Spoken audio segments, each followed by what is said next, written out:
Quantos conhecem? Estamos ao vivo aí no Facebook. Hoje pregaremos o oitavo sermão da série Trocando os Óculos.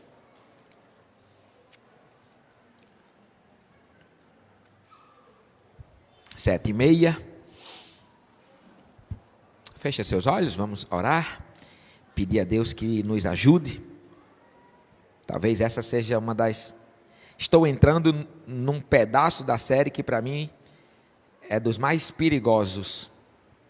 Talvez o pedaço mais perigoso da série Trocando os Óculos. A série Trocando os Óculos vai agregar aí em torno de 13 pregações, essa é a oitava, e ela mostra como é que essa igreja enxerga alguns temas caros para ela, e sempre em comparação com como nós enxergávamos e com quais óculos agora nós estamos enxergando. Por isso que o nome da série é Trocando os Óculos. Essa série eu estou pregando desde o começo de 2018, deve durar aí até o primeiro trimestre de 2019, imagino. Hoje eu entro num bloco de 2 ou 3 pregações sobre a Bíblia. E por que eu digo que é um dos pontos mais perigosos dessa série? Porque a igreja evangélica tem quase um pecado de bibliolatria.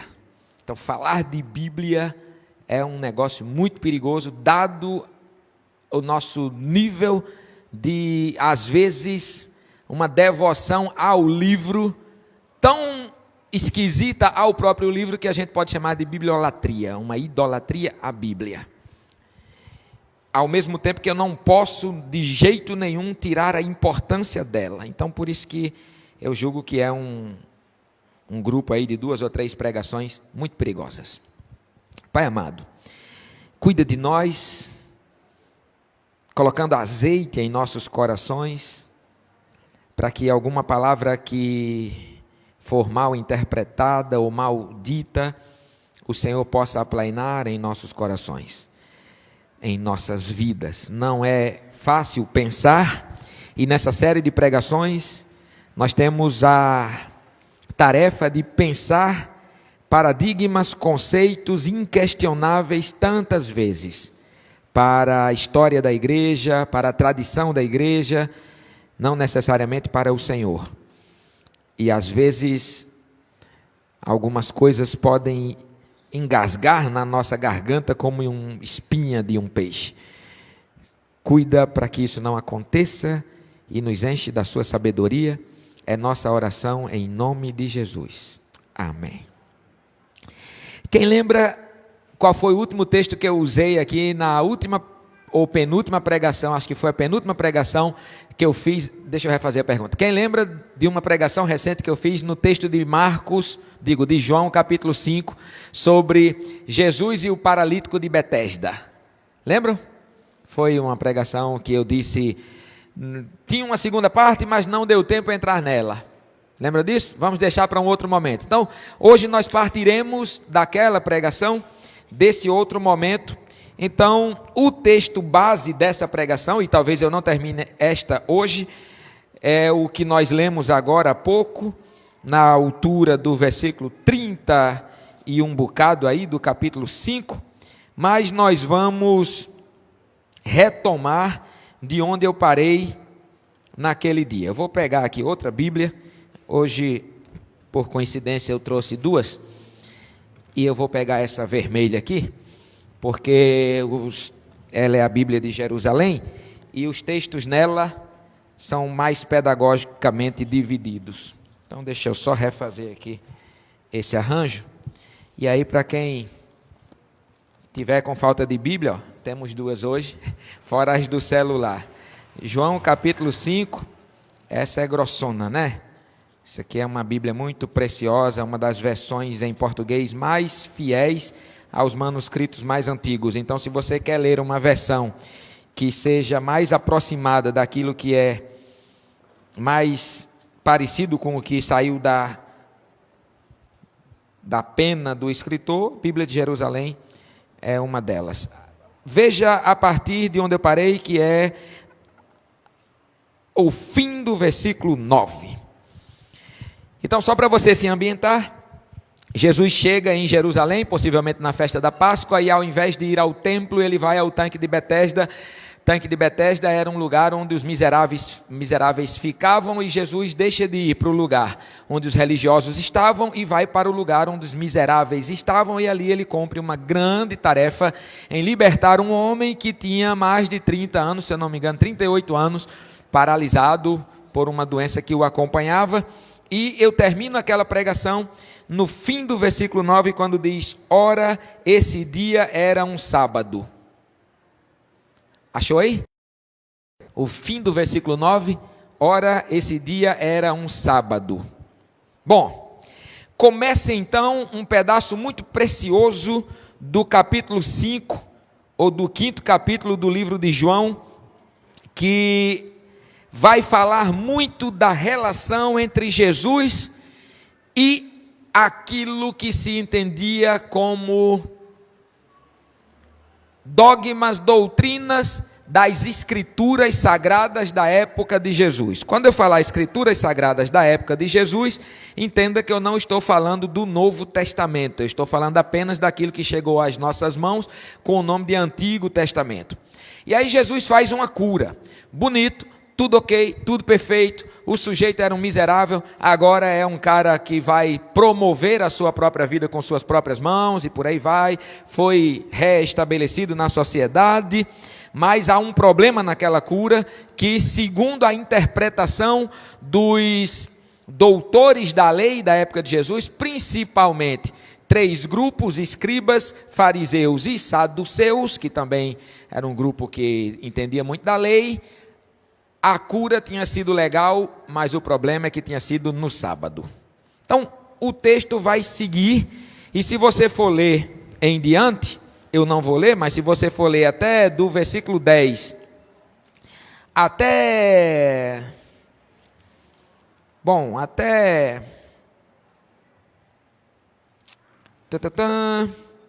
o 18, você vai perceber que a trama agora é: vamos resolver o problema desse herege que está ferindo as escrituras por estar curando num dia de sábado, quando as escrituras dizem que é proibido um sujeito levar a sua maca. E olha que não era nem uma maca como essa do SAMU, era um pano grosso que ele enrolava, botava debaixo do braço, no dia de sábado. E aí o grande problema é que Jesus vai ser perseguido pelos doutores da Bíblia. A Bíblia, quando se torna, presta atenção nisso que eu vou dizer, a Bíblia, quando se torna um fim em si mesma, torna-se uma arma destrutiva. Quando ela passa a ser o fim dela mesma, ela torna-se uma arma destrutiva. Foi isso que aconteceu com Jesus. Na época de Jesus, os 12 mandamentos de Moisés e mais alguns outros tinham se transformado em mais de 1000, porque os intérpretes da lei tinham associado outras proibições da Bíblia da época de Jesus à lei, e esse era o grande problema de Jesus, e é por isso que Jesus vai para a cruz. Jesus vai para a cruz porque, dentre outras acusações, ele feriu as Escrituras. A Bíblia, quando se torna um fim em si mesma, ela se torna uma arma perigosíssima que pode dar morte para o outro e para você também. Se a gente for olhar para a história do cristianismo, a gente vai perceber que o cristianismo é fragmentado em N pedaços que a gente não tem mais nem noção, e todos eles encontram ou dizem que encontram nas Escrituras a sua fundamentação. Ontem aqui à noite, nós estávamos apresentando os novos na IBC, e tem gente que vem da Assembleia de Deus, tem gente que vem da Igreja Católica, tem gente que vem do Candomblé, tem gente que vem da Igreja Batista Renovada, tem gente que vinha da Igreja não sei o que lá, e tarará, e tarará, e tarará. E eu já expliquei aqui recentemente que todas as facções cristãs tem a Bíblia como dizem que tem a Bíblia como sua única regra de fé e prática, porque entendem a Bíblia como um fim em si mesma. Você, repare, eu vou contar de novo uma história que eu contei aqui há muito tempo, de uma tia de Arivaneide, que visitou aqui no Nordeste, né, que nem Robson estava visitando, fazia mais de 15 anos que ela não vinha ver a mãe, e por aí vai. Ela pertence à Igreja do Véu, e fazia 28 dias que ela estava aqui. E ela, um dia na minha casa, disse: meu Deus, estou morrendo de saudade de orar, não aguento mais a ansiedade de chegar em casa para poder orar. Isso para mim, que sou eu, batista, isso é complicado, porque a gente ora, um batista ora em qualquer situação. E eu disse: como assim, tia? A senhora tem 28 dias que não ora? Não, porque eu deixei meu véu em São Paulo. E aí, tentando aliviar, eu disse: Arivaneide tem um véu. Ela disse: não, mas tem que ser o meu véu, que é ungido pelo ancião da minha igreja. E lá na igreja dela, se diz que, usando a Bíblia, a mulher não deve orar com a cabeça descoberta, porque é indecoroso para a mulher orar com a cabeça descoberta. E aquela igreja diz que a mulher está proibida de orar sem o véu, porque está na Bíblia, e é verdade. Está na Bíblia. Está na Bíblia. Como eu já repeti aqui tantas vezes, tem um texto muito interessante que eu não lembro agora a referência, que diz: se seu filho te desobedecer, repreende-o, se te desobedecer de novo, castiga-o com vara, se te desobedecer pela terceira vez, leva para os juízes, retira-o da cidade e apedreja-o até a morte. Já pensou se você fosse apedrejar seu filho na terceira vez que ele te desobedeceu, hein? Menina, mas está na Bíblia, está na Bíblia. E porque está na Bíblia, aí a gente criou uma série de divisões da igreja de Jesus, porque a Bíblia é o fim nela mesma.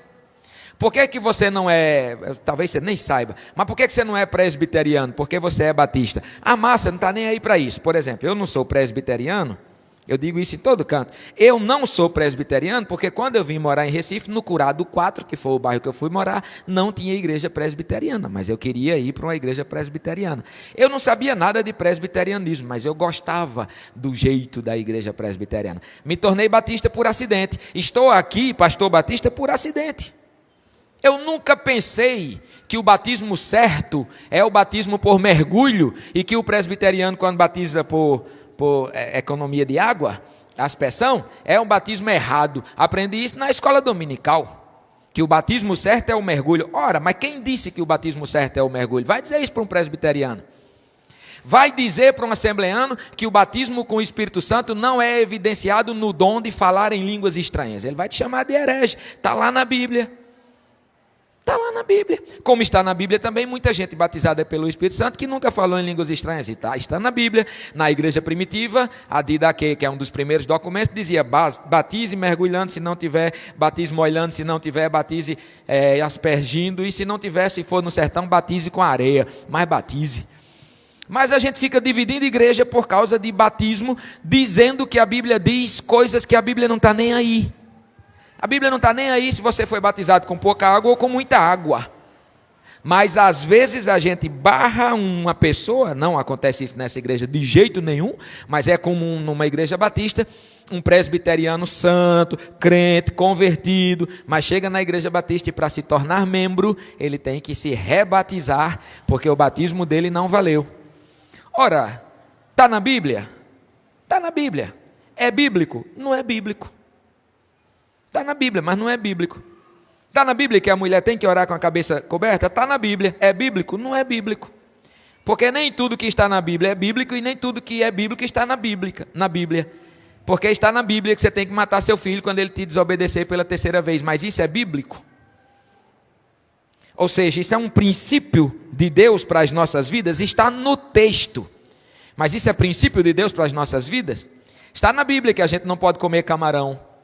Está na Bíblia que você não pode comer carne sacrificada com sangue. E o pernambucano adora galinha cabidela. Você deixa de comer galinha de cabidela? A cabidela, você deixa? Mas está na Bíblia que não pode. E aí? Está na Bíblia. É bíblico? Não. Você está entendendo quando eu digo está na Bíblia, mas não é bíblico? Está no texto, mas é princípio de Deus para a vida da gente? Não. Deus não está nem aí se você vai comer galinha cabidela ou fora da cabidela, com limão ou sem limão, sangue cru ou sangue. Deus não está nem aí para isso se você foi batizado de um jeito ou de outro, se você usa calça ou usa saia, se você faz sobrancelha ou não faz sobrancelha, se usa paletó ou usa regata.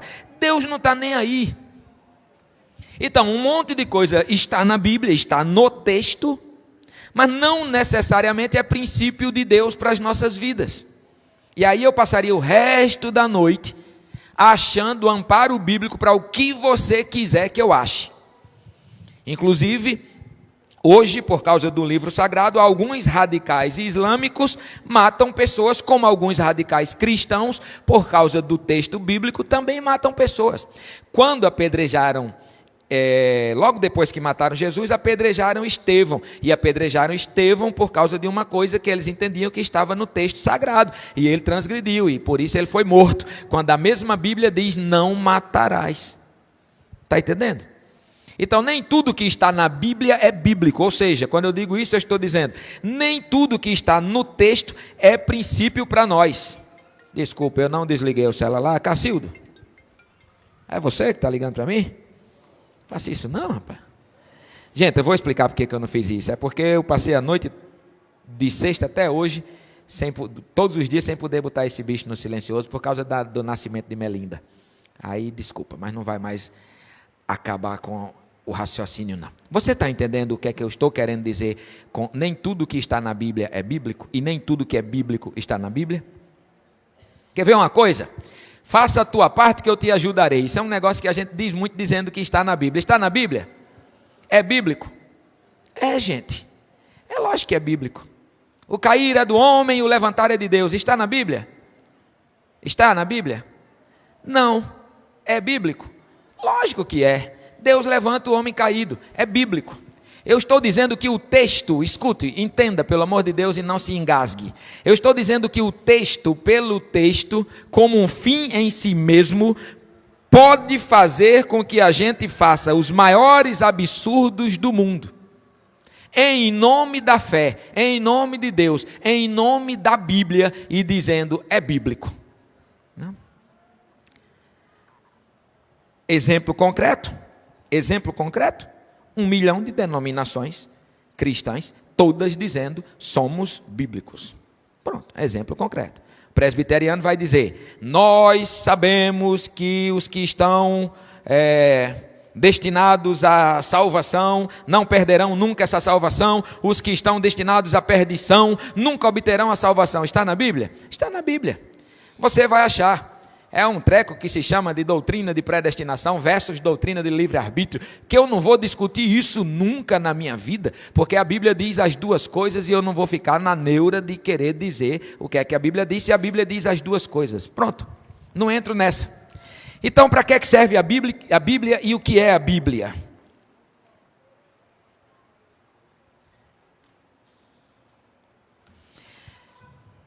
Jesus estava sendo perseguido por causa do sábado, e eles entendiam que a perseguição era bíblica. Veja agora nos versículos que nós lemos, a partir do 38, João 5. Ou na metade do 37, vou ler o 37 todo, a gente vai entender o contexto. Também o Pai que me enviou dá testemunho de mim. Jamais ouvistes a sua voz, nem contemplastes a tua face. Por que eu estou lendo isso? Porque Jesus está dando respostas aos que estavam perseguindo-o porque ele tinha curado no sábado, tá certo? Então isso que eu vou ler agora é a resposta de Jesus para os perseguidores, argumentando que Jesus tinha ferido a Bíblia de sua época. 38. Sua palavra não permanece em vocês porque vocês não creem naquele que ele enviou. Vocês sondam as Escrituras porque julgam que nela está a vida eterna. Ora, são elas que dão testemunho de mim. Vocês, porém, não querem vir a mim para terem vida eterna. Repare o que é que Jesus está dizendo. Vocês são muito bons de Bíblia. E olha, eu só vou abrir um parênteses de novo, eu não estou falando da Bíblia que chegou até nós, eu estou falando do Antigo Testamento, tá certo? Aqui no texto. Agora, na aplicação, é para tudo que chegou até nós. Jesus está dizendo: vocês são muito bons de Bíblia, porque vocês vivem buscando entender a Bíblia, porque vocês julgam que nela tem a vida eterna. Mas vocês não querem vir até mim para que vocês tenham vida. Em todo tempo, Jesus está dizendo que Ele é a vida, que Ele veio para dar a vida.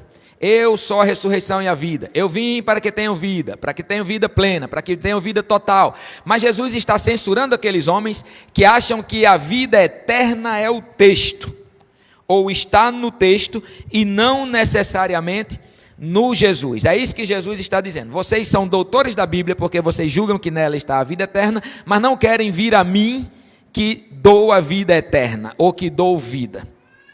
Primeira finalidade da Bíblia: a Bíblia não é um fim em si mesma, a Bíblia tem como finalidade iluminar Jesus. Jesus é o centro da nossa fé, a Bíblia não é o centro da nossa fé. Escute isso, por favor. Escute isso. Essas pausas, elas são pedagógicas para a gente pensar.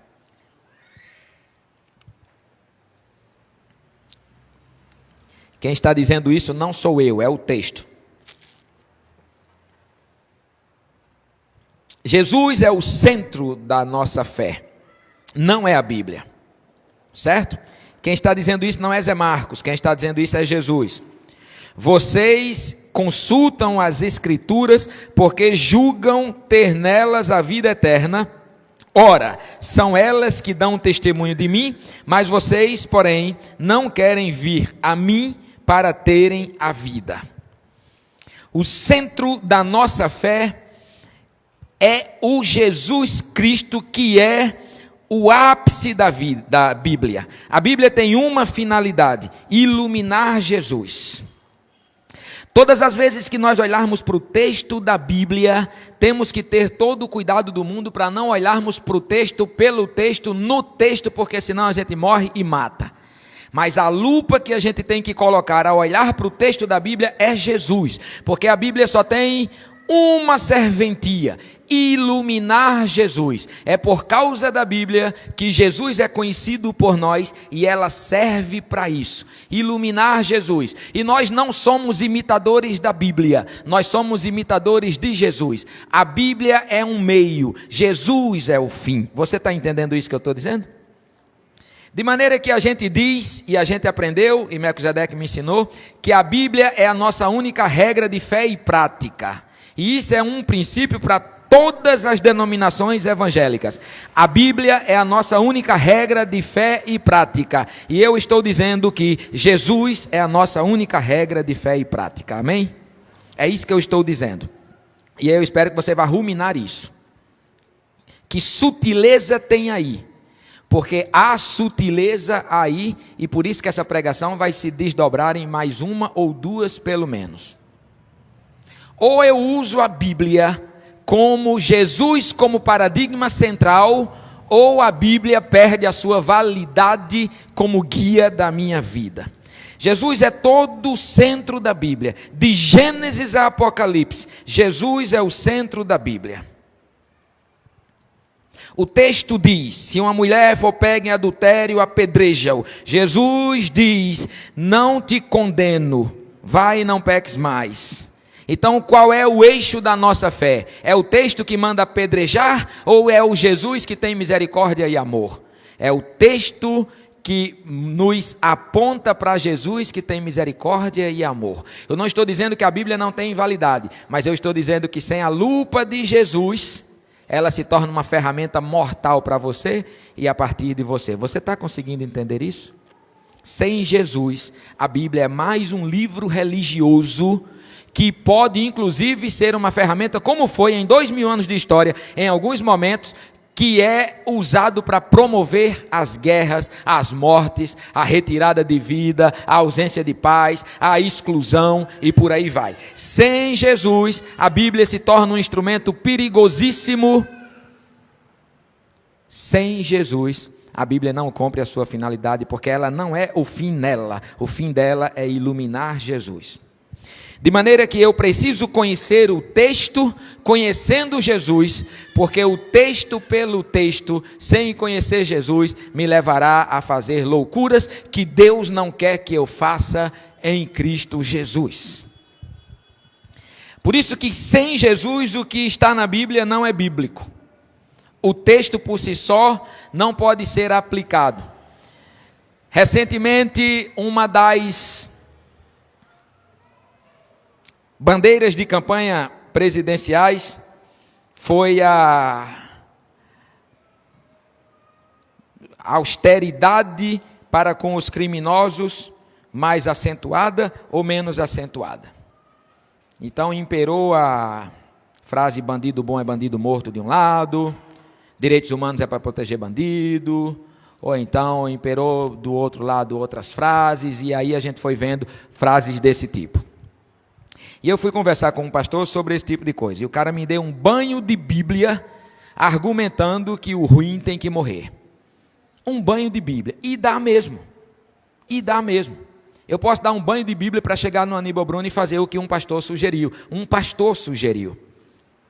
Eu cheguei para ele quando a gente teve um seminário aqui sobre igreja e sistema prisional e disse, vamos juntar mais igrejas para a gente agir no Aníbal Bruno, porque nós somos igrejas vizinhas do Aníbal Bruno. O cara disse, Zé, eu posso até agir e levar a minha igreja para agir no Aníbal Bruno. Pastor, homem de Deus, conhece Bíblia, e disse, Zé, eu posso até agir para levar a minha igreja para agir no Aníbal Bruno. Contanto que a estratégia seja, a gente chega lá e divide em grupos. Quem quer aceitar Jesus como seu Salvador, vá para lá.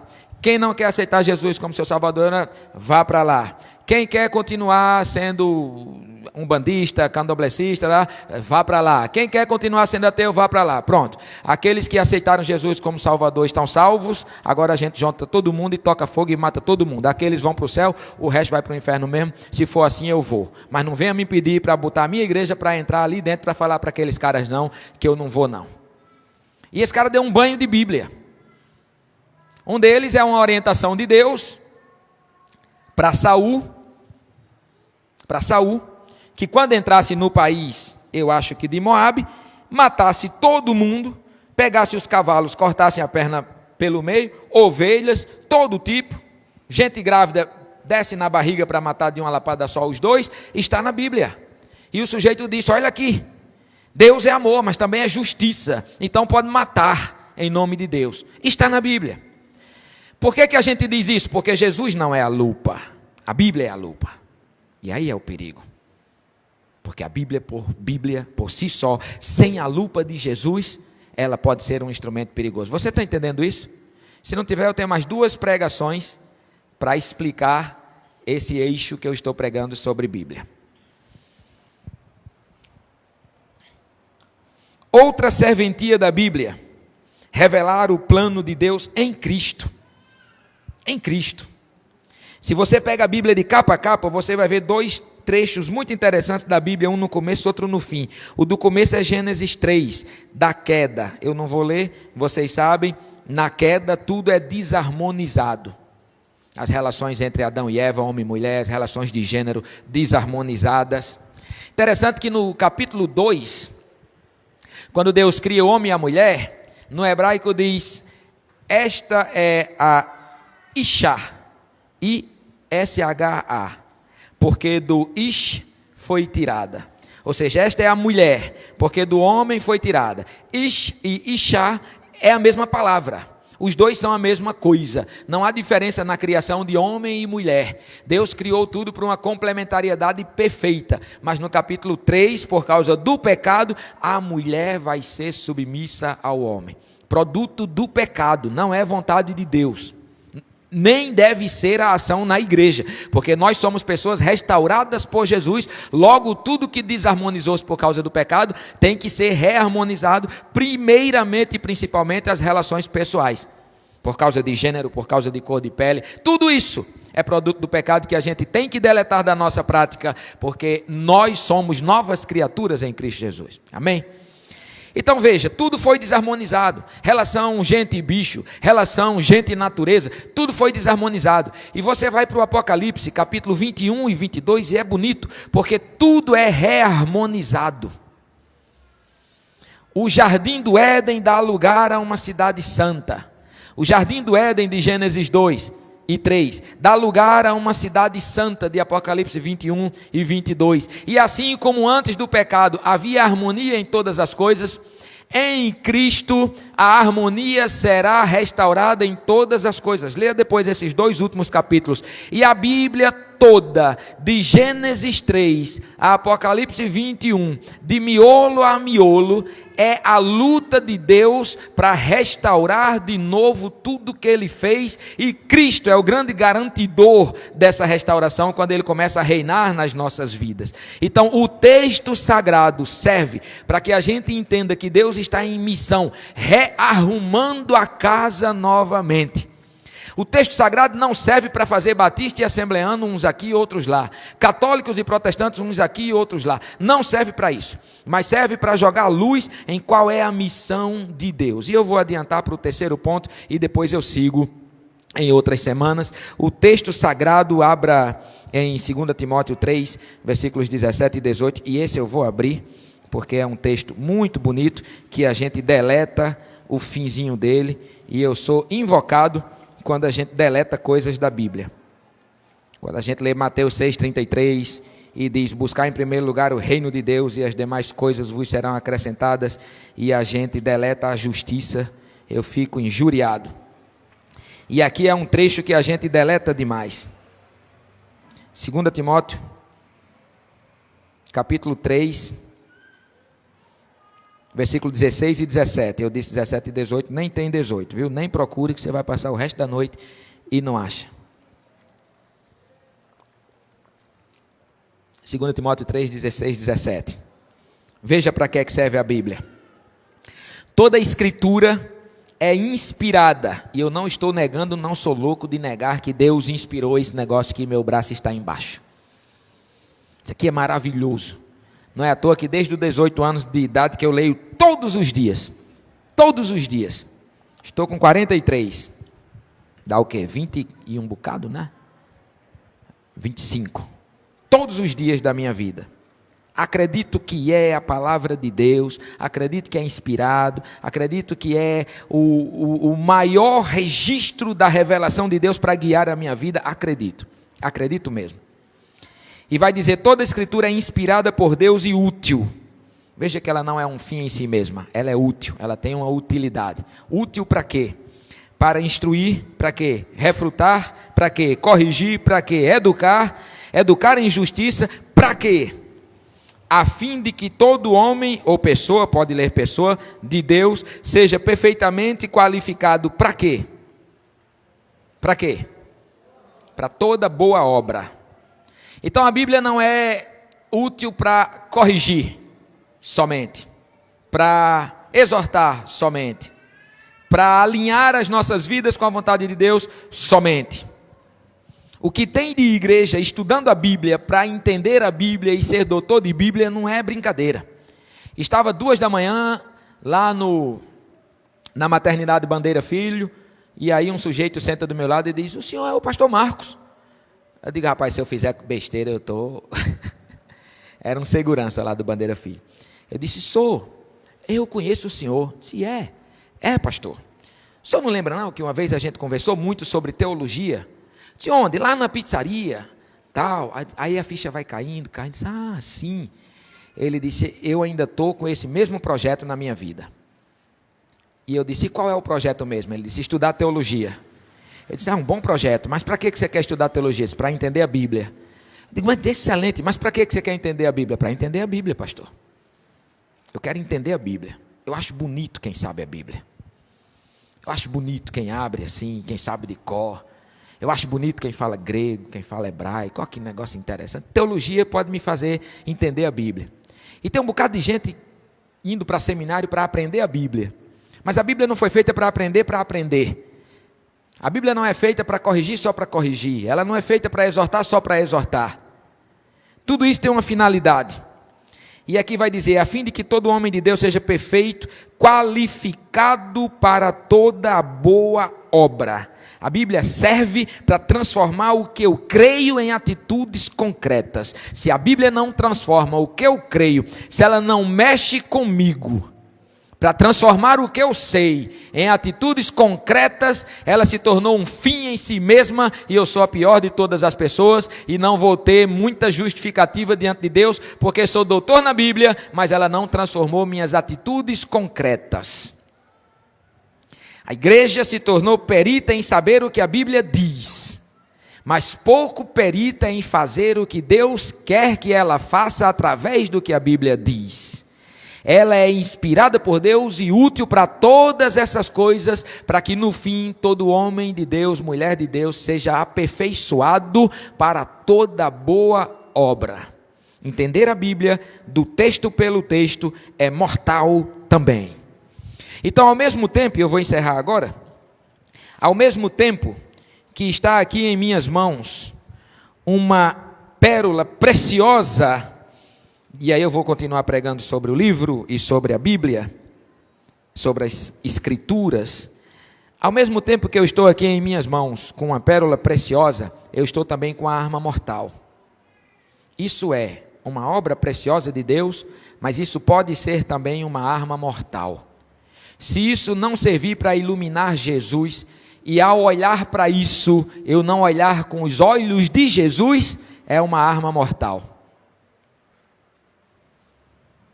Se isso não servir para me qualificar, para entender o plano de Deus e atuar nesse plano, é uma arma mortal.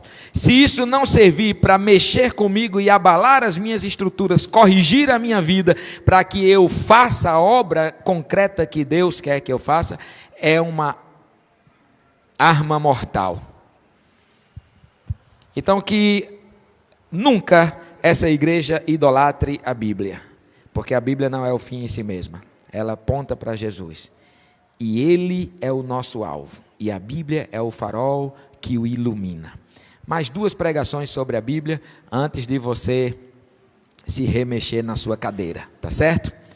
Pai amado, nos ajuda a entender aquilo que nós só temos 40 minutos para ouvir, e às vezes, como hoje, não temos tempo nenhum para dialogar, mas que o Senhor nos ajude a entender com o seu Espírito e com nossas vidas, para que seu nome permaneça sendo glorificado em nós. Obrigado pelas Escrituras, por toda a serventia que ela tem em nossas vidas, inspiradas pelo Senhor, que mostra a sua vontade, que é o registro privilegiadíssimo da sua palavra e que serve para nos alinhar com o seu propósito. Que essa igreja nunca esqueça isso e nunca deixe de ser uma igreja bíblica. É nossa oração em Cristo. Amém.